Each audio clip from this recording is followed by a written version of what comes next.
wal hadirat jemaah sekalian rahimakumullah wa azzakumullah. Kita bersyukur kepada Allah Subhanahu wa taala yang pada subuh kali ini Allah limpahkan banyak sekali nikmatnya pada kita. Di antaranya adalah nikmat iman, nikmat Islam, nikmat kesehatan, nikmat kita dimudahkan oleh Allah taala sampai di majlis yang mulia seperti ini.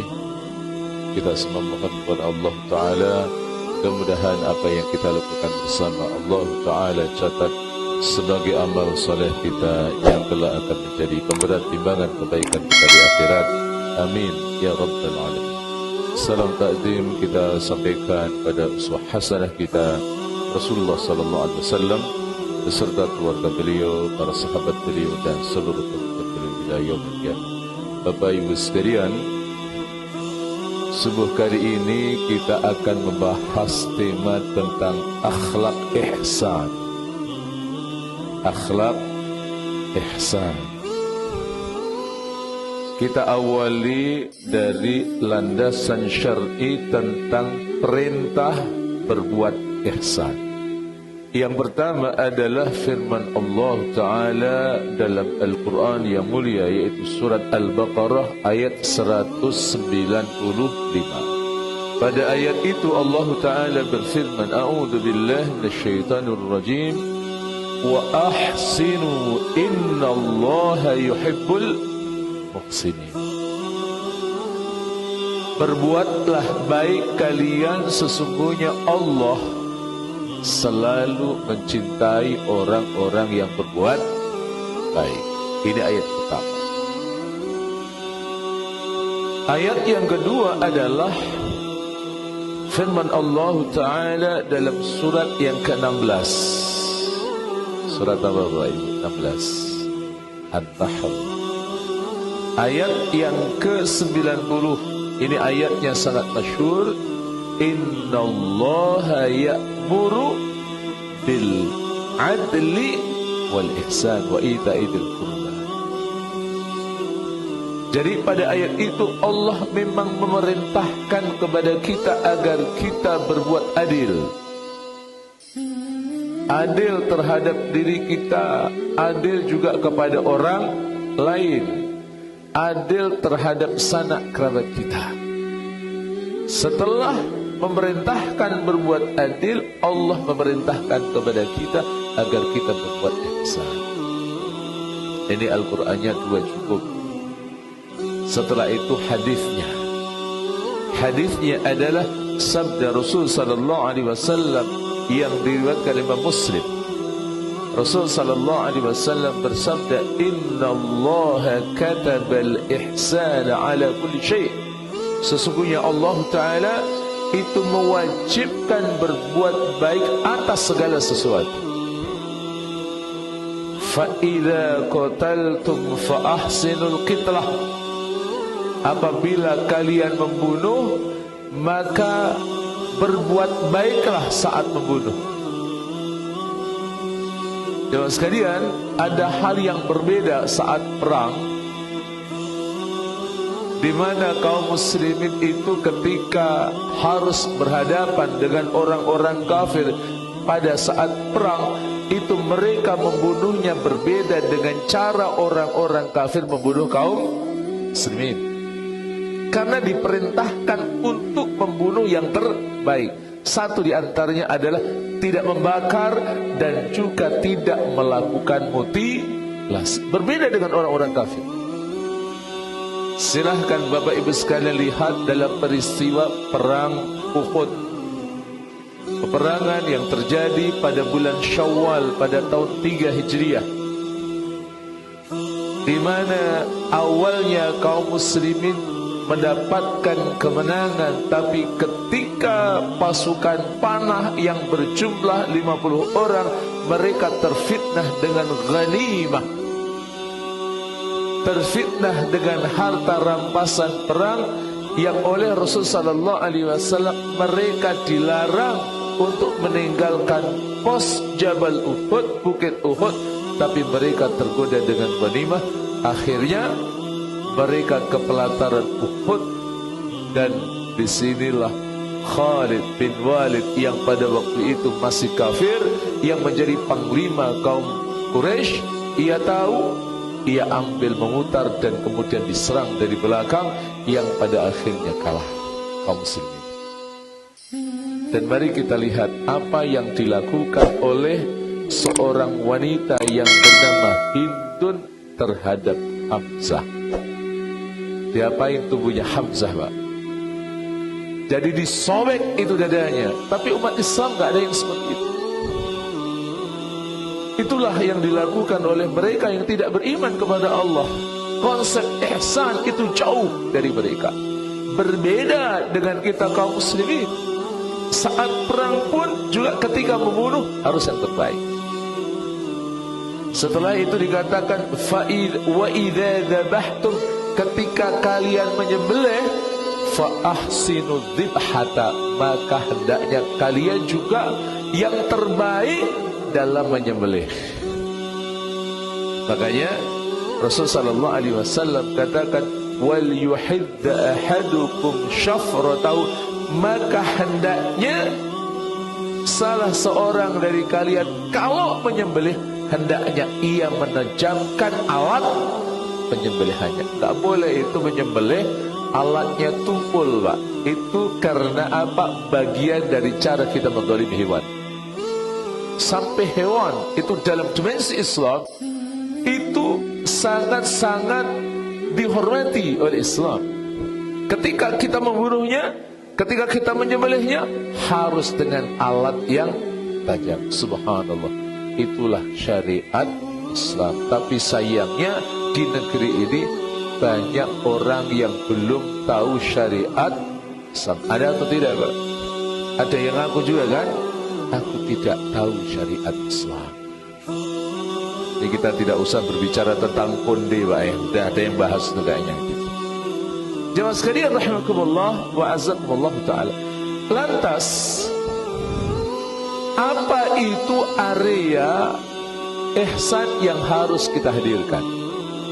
Syekh Abu Bakar Jabir Al-Jazairi beliau mengatakan begini. Yang pertama, ihsan itu ada yang disebut dengan al-ihsanu fi babil ibadat. Ihsan dalam bab ibadah. Ini yang pertama, Pak.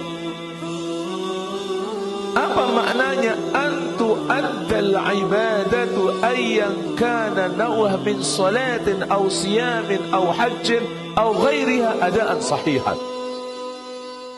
Yaitu ibadah ditunaikan, apapun jenis ibadah itu, apakah salat, puasa atau haji, harus dilakukan dengan cara yang benar. Itulah ihsan dalam beribadah. Terutama salat.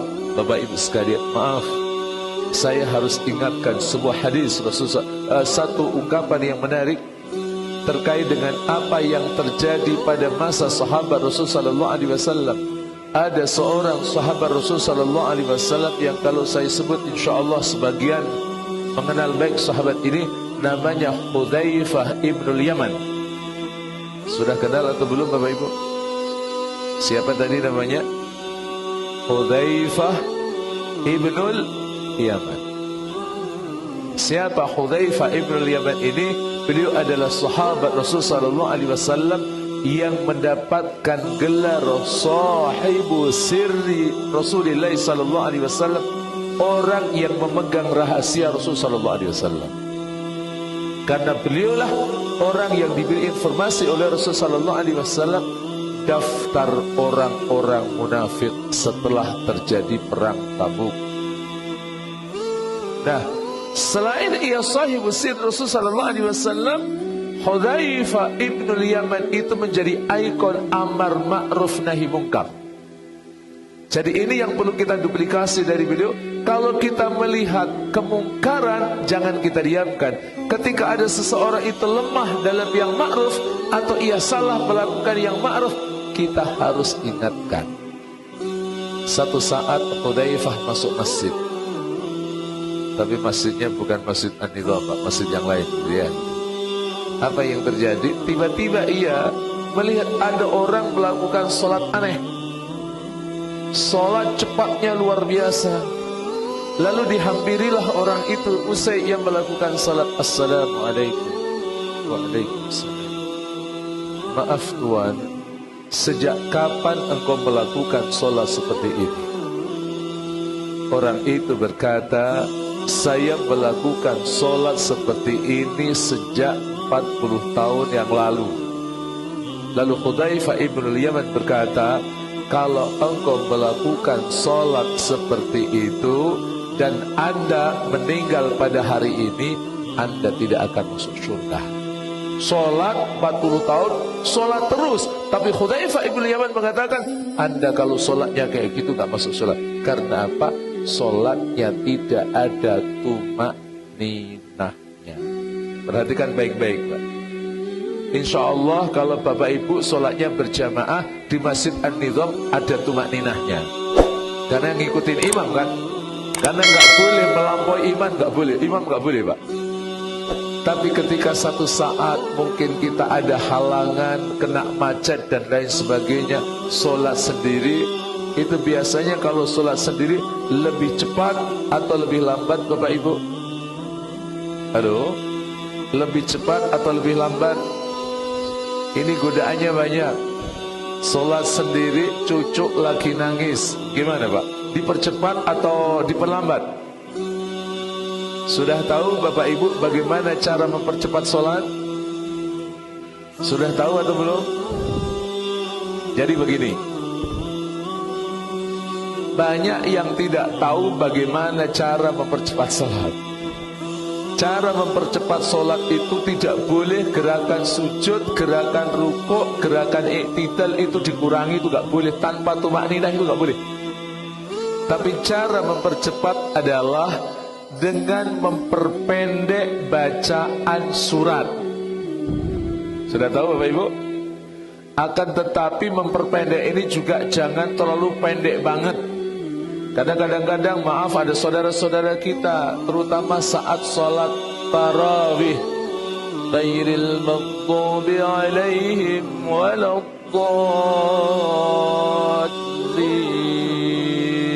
Amin. Bismillahirrahmanirrahim. Yasin. Allahu Akbar. Ada atau tidak yang begitu Pak? Halo? Ini kira-kira kalau misalnya ini di An-Nizam itu sholatnya kayak gitu, Bapak Ibu senang atau sedih itu? Halo? Kayaknya ada yang bahagia juga itu. Ya makanya ngono ya ngono tapi ojo koyo ngono. Saya kira terjemahnya dari sini Bapak Ibu ya. Jadi jangan terlalu kemudian pelit banget lah. Mosok satu ayat dan Fawatihus Suwar lagi gitu. Nanti setelah Yasin, nanti rakaat kedua, ghairil maghdubi alaihim waladdallin. Amin. Bismillahirrahmanirrahim. Nun. Allahu Akbar. Satu huruf. Sementara kalau nanti ngobrol panjang banget itu, zalim itu Pak. Jadi caranya memperpendek surat, bacalah ayat-ayat atau surat-surat pendek, baca surat Al-Ikhlas, baca surat Al-Kautsar, baca surat An-Nas. Itu cara kita memperpendek atau mempercepat sholat, bukan mengurangi rukun-rukunnya. Tapi seorang mukmin ia harus berihsan dalam beribadah. Dalam puasa juga sama. Bagaimana ihsan dalam berpuasa? Yaitu dengan bersahur dan mengakhirkan sahur, biar nanti ketika puasa seger. Dengan cara apa? Mempercepat buka puasa, azan langsung buka. Itulah namanya ihsan dalam berpuasa. Ihsan dalam berhaji, mengilmui apa yang harus dilakukan saat menunaikan ibadah haji. Karena ada saudara-saudara kita yang haji itu ternyata mereka nggak tahu ilmunya Pak. Saya pernah punya pengalaman menarik. Waktu itu pas musim haji, pas kita sama-sama berada di Arafah, saya satu tenda dengan jamaah furoda. Jamaah furoda itu adalah jamaah yang tidak ngantri kalau haji bertahun-tahun, itu tidak, Pak. Mereka punya duit, tahun ini daftar, tahun ini juga berangkat. Tapi biasanya mahal, Pak. Biasanya kalau langsung berangkat, sekarang ada yang menawarkan sekitar 150 juta. Kalau berangkatnya 2 tahun 140 juta, kalau berangkatnya 3 tahun sekitar 120 juta. Haji furoda. Mereka ini adalah para pebisnis, biasanya orang-orang yang duitnya banyak, tapi sayangnya mereka tidak mengilmui hajinya. Saya kaget ketika di Arafah itu saya ditanya, ini kita sama-sama sedang berada di Arafah. Itu ia bertanya sama saya, Ustaz, maaf, kita wukufnya kapan? Kita sedang wukuf, ditanya kapan kita wukuf? Saya berpikir ini orang ini ikut manasik atau tidak. Jadi haji jauh-jauh dari Masya Allah luar Jawa, kemudian bayarnya juga gede, tapi kok manasiknya tidak diperhatikan. Jadi pastikan kita harus ihsan dalam beribadah kepada Allah. Termasuk juga umrah. Ihsan dalam umrah itu termasuk di dalamnya adalah jangan menodai keikhlasan ibadah kita. Saya minta maaf, banyak jamaah itu belum apa-apa, berangkat dari rumah sudah pakai seragam, selfie, dibagikan ke grup An-Nidham. Nanti maaf, sampai bandara selfie lagi atau tidak, Pak? Selfie lagi, surat di-share lagi. Sampai maaf, baru naik pesawat di-share lagi, selfie lagi. Kadang nanti di depan Masjid Nabawi selfie, di Raudhah selfie, di makam Rasul selfie, di depan Ka'bah selfie. Apa ini kira-kira tahaddus bin nikmah atau riya itu, Pak? Inilah yang akan merontokkan pilih pahala kita. Itu berarti kita tidak mampu menghadirkan ihsan. Jadi pastikan ibadah kita adalah yang terbaik, dan juga pastikan saat kita melakukan ibadah salat pun termasuk ihsan dalam salat itu adalah kita tidak menjadi makmum masbuk. Di Jakarta ini banyak orang-orang yang sholatnya statusnya masbuker, Pak. Kalau sholat masbuk melulu, Pak, itu, Pak. Tapi insya Allah di sini tidaklah gitu ya. Selalu datang awal, gitu kan? Selalu bisa mengikuti takbiratul ihramnya imam, Pak, itu mantap. Baik, ini yang pertama. Yang kedua, ada ihsan fi babil muamalat. Ihsan dalam bab muamalat. Apa itu? Fahuwa lil walidaini bibirrihim alladhi huwa ta'atuhuma. Yaitu terhadap kedua orang tuanya, itu ia harus berbuat baik dengan mentaatinya, kecuali kalau yang diperintahkan itu berupa kemaksiatan kepada Allah. Seperti apa yang terjadi pada seorang sahabat Rasulullah SAW yang bernama Sa'ad bin Abi Waqqas. Ketika beliau masuk Islam, itu ternyata ibunya berupaya untuk merayunya dan membujuknya agar kembali kepada agama lamanya. Dan bahkan ibunya sempat melakukan aksi mogok makan. Jadi saya ingin katakan, kalau hari-hari ini ketika ada demo dan lain sebagainya, itu ada aksi mogok makan, itu bukan laisa amran jadidan, bukan perkara baru, karena pada masa Rasul itu sudah ada, Pak. Apa yang terjadi? Ketika ibunya berada dalam kondisi kritis, keluarga besarnya membuat makan, panggil itu Sa'ad bin Abi Waqqas. Dipanggil, Pak. Ketika dipanggil di hadapan ibunya, ia lihat ibunya dalam keadaan kritis. Dan ini adalah ujian keimanan yang sangat berat. Ketika seorang anak melihat ibunya dalam keadaan kritis, dan ia berharap, hanya satu yang ia harap, balik ke agama lamanya. Tapi sinilah Sa'ad tahu betul tentang apa yang Allah firmankan dalam surat Luqman pada ayat yang ke-15. Wa in jahadaka ala an tusyrika bi ma laysa laka bihi ilm fala tuti'huma wa sahibhuma fid dunya ma'rufa. Tahu ayat itu. Disitulah kemudian beliau mengatakan, Umi, sekalipun Umi punya 100 nyawa dan nyawa itu keluar dari raga Umi satu persatu, maka aku tidak akan kembali kepada agama lamaku. Aku akan istiqomah dengan jalan Islam. Akhirnya ibunya mau makan atau enggak, Pak? Mau makan juga. Kalau enggak makan mati itu, Pak. Itu. Subhanallah. Tapi ini adalah ibtila'ul iman, ujian keimanan. Karena Al-Quran mengatakan, wa in jahadaka, jikalau keduanya memaksa anda ala an tusyrika bi, agar engkau menyekutukan aku, malaisa laka bil, sesuatu yang engkau tidak punya ilmu, fala tuti'huma, jangan kau taati keduanya. Tapi Allah katakan wasahibhuma, bersamai keduanya di dunia ini ma'rufah, dengan cara yang baik. Bapak Ibu, kita ini kan punya takdir tentang keluarga itu kan satu dengan yang lain beda-beda. Beda-beda atau sama, Pak? Beda. Ada yang alhamdulillah kita muslim, ibu muslimah, ayahnya dan ibunya dua-duanya muslim dan muslim.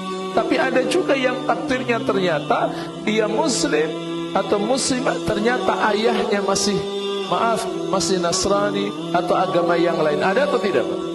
Ada. Tapi kalau memang itu ada, bahwa kemudian diperintahkan oleh Allah Ta'ala, wasahibhuma fid dunya ma'ruf, bersamai mereka, sertai mereka dunia itu dengan cara yang baik. Dan ternyata itu akan menjadi pintu Allah terkadang memberikan hidayah kepada kedua orang tua. Maka syukur kalau kemudian kita bersyukur kepada Allah kalau ayah dan bunda kita itu, mereka sama-sama muslim. Saya pernah diminta untuk mengislamkan seorang mahasiswa di Sekolah Tinggi Ilmu Statistik. Sekalipun saya agak kaget, Pak. Saya tanya, Anda ini asalnya dari mana? Saya dari Padang. Orang Padang ada yang Nasrani. Tapi kemudian dia cerita, iya Ustaz, jadi saya Padang, ibu saya Padang, tapi ayah saya Solo, Pak. Jadi ternyata ayahnya adalah seorang misionaris di Padang. Ibunya akhirnya kebawa ke Nasrani, tapi anaknya ini ketika sekolah di Jakarta, di Sekolah Tinggi Ilmu Statistik di Cawang, ia berinteraksi dengan teman-temannya dan akhirnya ia mendapatkan hidayah dari Allah dan kemudian masuk Islam. Dan saya diminta untuk menuntun syahadah beliau, membimbing syahadah beliau. Tapi yang menarik dia cerita, mama itu sebenarnya dia masuk Nasraninya juga gak sepenuh hati, meninggalkan Islam juga gak sepenuh hati. Karena apa? Ketika ayah gak ada, mama itu suka melakukan sholat di kamar. Ada orang-orang yang memang takdirnya seperti itu. Maka kalau kemudian pada akhirnya kita tidak mendapatkan ujian-ujian seperti apa yang dialami oleh Sa'ad bin Abi Waqqas, bersyukurlah kepada Allah. Karena ketika kita mendapatkan ujian seperti apa yang Allah ujikan kepada Sa'ad bin Abi Waqqas, belum tentu kita kuat. Mungkin karena empati kita, mungkin karena hati kita yang tidak terlalu kuat menghadapi tekanan-tekanan seperti itu. Kemudian balik kepada agama nenek moyang. Jadi ini jemaah sekalian, satu hal yang harus kita pahami, bahwa birrul walidain ini adalah sebuah keniscayaan, termasuk ketika ia beda agama dengan kita. Tapi kalau sudah masalah akidah, maka kita tetap harus tegas, sekalipun itu adalah ayah dan bunda kita. Wa isalul khair ilaihima, dan juga termasuk berbuat baik dalam bab muamalah adalah menghadirkan kebaikan kepada kedua orang tua kita. Jadi jangan biarkan kedua orang tua kita di kampung itu, mereka susah sementara, di sini dalam keadaan lapang kita. Itu zalim, Pak. Setelah itu dikatakan wa kafful adza anhuma, dan tidak menyakiti terhadap keduanya. Artinya menahan, menyakiti kepada keduanya. Jangan sampai kita menyakiti, apalagi dengan lisan. Karena apa? Orang tua itu kalau sudah terluka, Masya Allah, sakit atau sakit banget, Pak. Sakit banget. Kemudian wadu'a'u wal istighfaru lahuma, mendoakan dan memohon ampun untuk keduanya. Inilah bentuk kita berbuat baik dari sisi muamalah. Yang ketiga, Bapak Ibu sekalian, di sini di mapping, nah, ihsan dalam bab muamalah itu berbuat baik kepada siapa? Setelah kepada kedua orang tua, itu berikutnya adalah lil aqarib, kepada sanak kerabat. Saya ada catatan terkait dengan berbuat baik kepada sanak kerabat ini. Banyak kita dapatkan orang-orang yang diberi kelapangan rezeki oleh Allah, yang ia dimudahkan rezekinya oleh Allah, hidupnya lapang, tapi justru punya sanak kerabat hidupnya susah. Bahkan tidak hanya susah, tapi susah. Justru orang yang diberi kelapangan rezeki oleh Allah ini sama orang lain royal, tapi sama sanak kerabatnya pelit. Orang gini ada atau tidak, Pak? Ada atau tidak? Ada. Sama orang lain royal, tapi kalau sama kerabatnya, sama pamannya, sama bibinya, sama keponakannya, pelitnya luar biasa. Inilah kenapa Allah Subhanahu wa ta'ala menurunkan surat 3 pada ayat yang ke-92. Laisal birra Allah katakan lan tanalul birra hatta tunfiqu mimma tuhibbun.